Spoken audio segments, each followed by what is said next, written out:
हम्म, तो आज का जो टॉपिक है that is related to chapter number 4।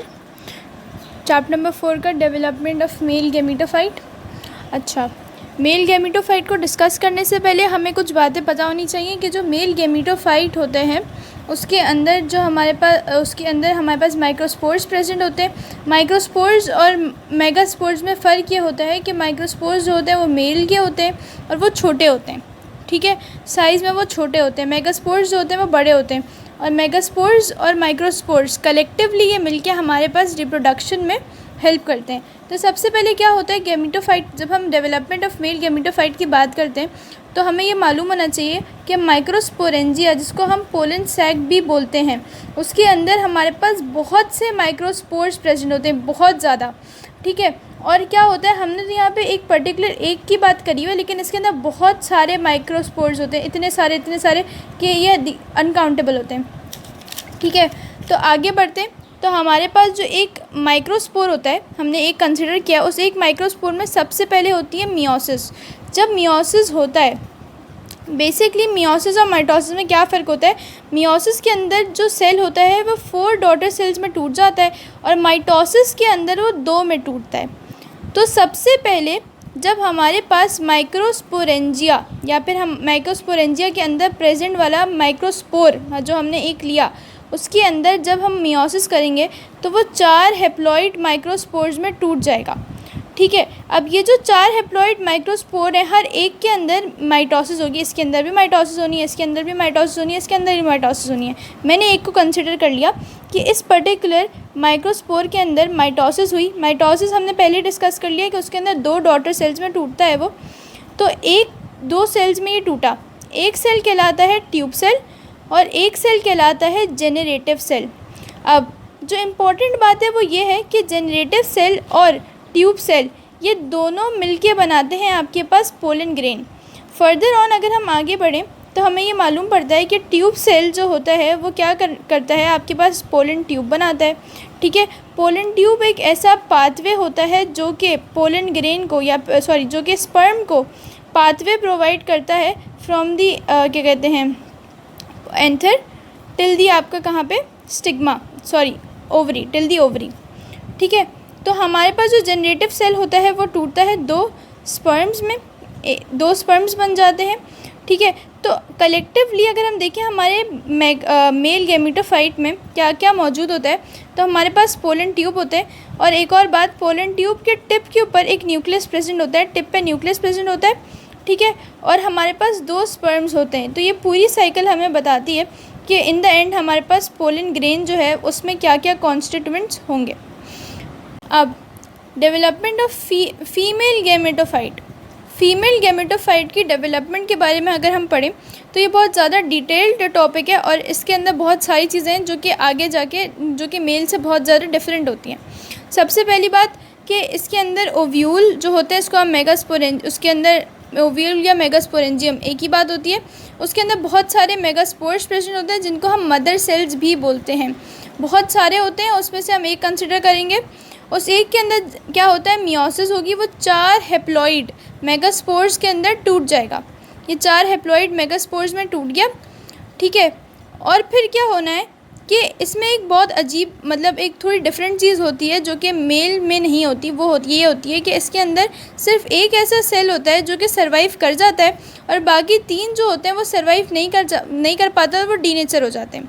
होता क्या है कि अब ये एक सेल जो होगा ना, ये एक सेल ये 2 न्यूक्लियस में टूटेगा, ठीक है। और ये फॉर एग्ज़ाम्पल ये आपका ओव्यूल है, ये मैंने एक रफ़ डायग्राम ड्रॉ करी है, ये एक ओव्यूल की डायग्राम है। ये इस ओव्यूल में जो ये ऑलरेडी सर्वाइव कर पाया था ये 2 न्यूक्लियस में टूट जाएगा और ये जो 2 न्यूक्लियस होंगे ना, ये न्यूक्लियस नंबर 1, ये न्यूक्लियस नंबर 2, ये जो 2 न्यूक्लियस होंगे ये एक ओव्यूल के दोनों पोल्स पे प्रेजेंट होंगे। एक होगा माइक्रोपाइल की तरफ और माइक्रोपाइल यहाँ पे एक ऐसा एक स्ट्रक्चर बना हुआ होता है जो कि फीमेल का एक ओव्यूल का एक हिस्सा होता है। आगे जाके आपको और डिटेल में पता चलेगा, ठीक है। तो यहाँ पे आपके पास एक न्यूक्लियस और ये 2 न्यूक्लियस। फर्दर ऑन इनके अंदर और क्या कहते हैं, माइटोसिस होती है और ये टूट जाते हैं 4 में, यानी कि 2, 3, 4, 2 3 4, यहाँ पे भी 4 सेल्स आ गए, यहाँ पे भी 4। होता क्या है, अब ये होता है कि ये एक अपना न्यूक्लियस देता है, एक यहाँ से एक न्यूक्लियस जाता है, यहाँ से ये यहाँ पे आगे कितने आ जाए, 2 न्यूक्लियस आगे, सेंट्रल पार्ट पे 2 न्यूक्लियस आ जाते हैं। ये 2 न्यूक्लियस मिलके आपके पास क्या बनाते हैं, सेकेंडरी न्यूक्लियस बनाते हैं, और आपके पास यहाँ पे आ जाते हैं 3-3 सेल्स का पेयर बन जाता है। ऊपर वाले जो 3 सेल्स होते हैं, जो ये मैंने यहाँ पे भी शो किए हुए, ये कहलाते हैं एंटीपोडल सेल्स, जिनका कोई ख़ास फंक्शन नहीं होता। यहाँ पे जो एक मिड सेल होता है जो कि बहुत ही ज़्यादा इंपॉर्टेंट होता है, दैट इज़ एग, वो बहुत इंपॉर्टेंट रोल प्ले करता है। बाकी आपके पास जो 2 होते हैं वो साइनेग्रेट्स होते हैं, जो कि इसको फर्दर ऑन हेल्प करते हैं इन दी फर्टिलाइजेशन।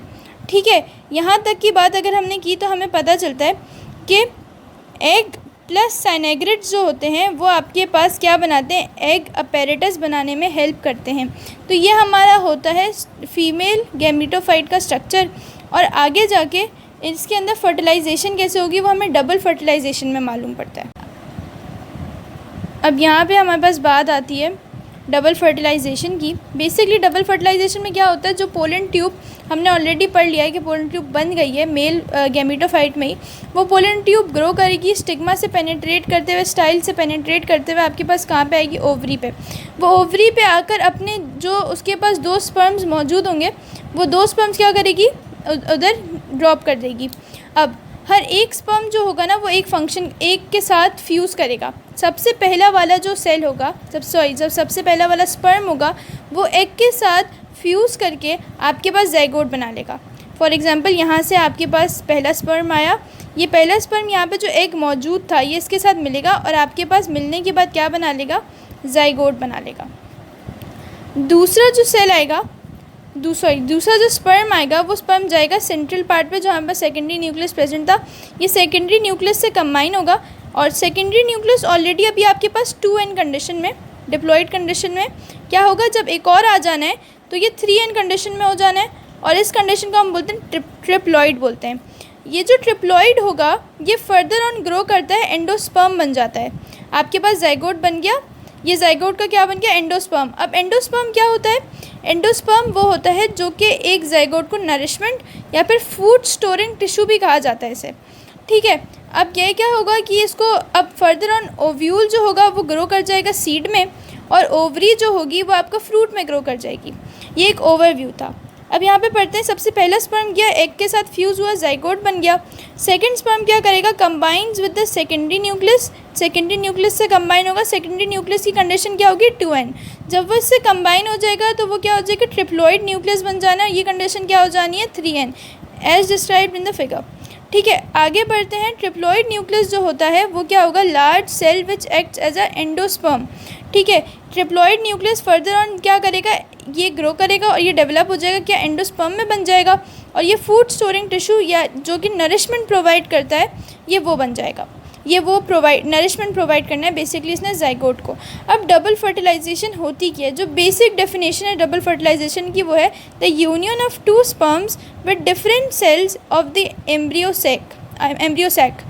क्या होता है कि 2 स्पर्म्स का union with different cells of the embryo sac, जो कि हमारा एक था एग और दूसरा था आपका सेकेंडरी न्यूक्लियस।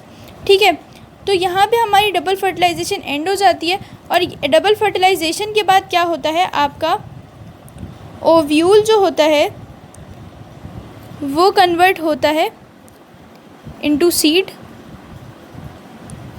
ठीक है, और ओवरी जो होता है वो आपका बन जाता है फ्रूट, और एंडोस्पर्म जो प्रेजेंट होता है ये आपको क्या प्रोवाइड करेगा, नरिशमेंट प्रोवाइड करेगा, जो हमने यहाँ पे बात कर ली। तो यहाँ पे आपका डबल फर्टिलाइजेशन का भी टॉपिक ख़त्म हो जाता है।